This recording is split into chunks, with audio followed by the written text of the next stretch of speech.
Hello friends, welcome back to my YouTube channel Shikshan digital academy.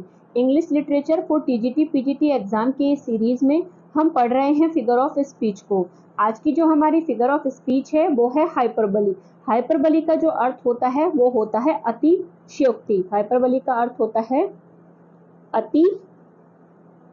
अतिशयोक्ति।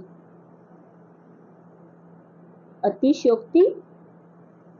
Hyperbole is a figure of speech which makes an unrealistic comparison to add a more dramatic meaning in the sentence। ये है more, M-O-R-E, more dramatic meaning in the sentence। मतलब जो hyperbole है वो एक ऐसी figure of speech है जिसका यूज अनरियलिस्टिक कंपैरिजन करने के लिए किया जाता है, जिससे जो सेंटेंस या फिर जो भी रचना है उसमें ज़्यादा ड्रामेटिक जो मीनिंग है वो उसकी दिखाई दे।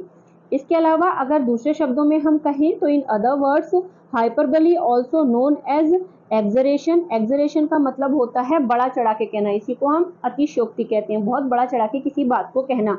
इन which an unrealistic comparison is made for effect, जिसमें इफेक्ट लाने के लिए एक अनरियलिस्टिक जो कंपैरिजन है वो किया जाता है। आप एग्जाम्पल के जरिए इसे और अच्छे से समझ पाएंगे। इसके अलावा और देख लेते हैं कि जो क्या है, in hyperbole things are shown a greater और स्मॉलर, बेटर और worse than they really are. मतलब जो हाइपरबली है उसमें चीजों को इतना ज्यादा बढ़ाकर या फिर इतना ज्यादा घटाकर या फिर बहुत ज्यादा अच्छा या फिर बहुत ज्यादा बुरा दिखाया जाता है जितना कि वो वास्तव में होते नहीं हैं। मतलब बड़ा चढ़ाकर बात की जाती है, या तो किसी चीज को बहुत बड़ा दिखाया जाता है जितनी कि वो रियल में होती नहीं है, या फिर किसी चीज को बहुत छोटा, बुरा या अच्छा कुछ भी दिखाया जा सकता है जो वास्तविक में नहीं है, यानी कि बिल्कुल अनरियल सिचुएशन यहाँ पर क्रिएट की जाती है। एग्जाम्पल देखते हैं, जैसे सी वेप्ट ओशन ऑफ टीयर, कि उसने क्या किया, वो इतना रोई कि समुद्र उसने पानी से भर दिया।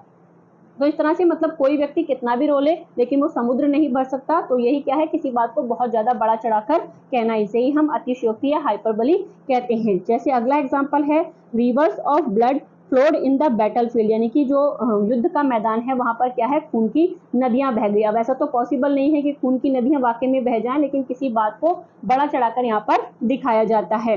Y man if the river were dry, यानी कि अगर नदी सूख भी गई, I am able to fill with tears, मैं उसे अपने आंसुओं से भरने के लिए, मतलब इस लायक हूं कि मैं उसे अपने आंसुओं से भर सकता हूं। तो ऐसा पॉसिबल नहीं है, लेकिन फिर भी यहाँ पर दिखाया जा रहा है थोड़ा सा इफेक्ट क्रिएट करने के लिए।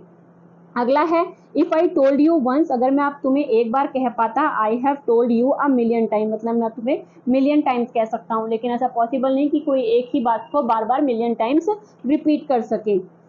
उसके बाद अगला है, it has been ages since I have had a proper meal, यानी कि सदियां बीत गई हैं जब मैंने अच्छा खाना खाया हो। तो ऐसा तो नहीं है कि सदियों से उसने अच्छा खाना ही नहीं खाया हो, तो सिर्फ यहाँ पर बातचीत को, जो बात हो रही है उसको बहुत ज्यादा बड़ा चढ़ाकर बोला जाता है। बस यही इसकी पहचान है कि कोई भी जो इसमें चीज हो रही होगी या जो कोई भी काम हो रहा होगा वो क्या हो रहा होगा, बहुत ही ज्यादा अनरियल हो रहा होगा, जिससे आप इसको आसानी से पहचान सकते हैं। जैसे है, Usain Bolt run faster than the wind, की जो हुसैन बोल्ट है वो हवा से भी तेज भागता है। ऐसा पॉसिबल नहीं है कि कोई हवा से तेज भाग ले। इसके बाद है, she is older than this world, यानी कि वो इस दुनिया से भी ज्यादा पुरानी है। इसके बाद लास्ट है हमारा, एवरीबडी नोज मी, मतलब वो कह रहा है कि एवरीबडी नोज मी, सब मुझे जानते हैं। तो ऐसा तो नहीं है कि दुनिया के सभी लोग उस व्यक्ति को जानते हैं, लेकिन वो अपनी बातचीत को बड़ा चढ़ाकर कह रहा है कि एवरीबडी नोज मी। तो यहाँ पर बस यही आपको पहचान करनी है कि सेंटेंस में अगर आपको कोई ऐसी बात होती हुई दिख रही है जिसमें मतलब कोई बात इतनी बड़ा चढ़ाकर कही जा रही है जो कि रियल है ही नहीं है, रियल हो ही नहीं सकती,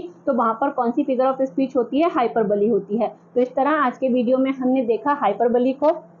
अगर आप इसी तरह से मेरे साथ इंग्लिश लिटरेचर की प्रैक्टिस करना चाहते हैं तो बने रहिए मेरे साथ। Thank you for watching.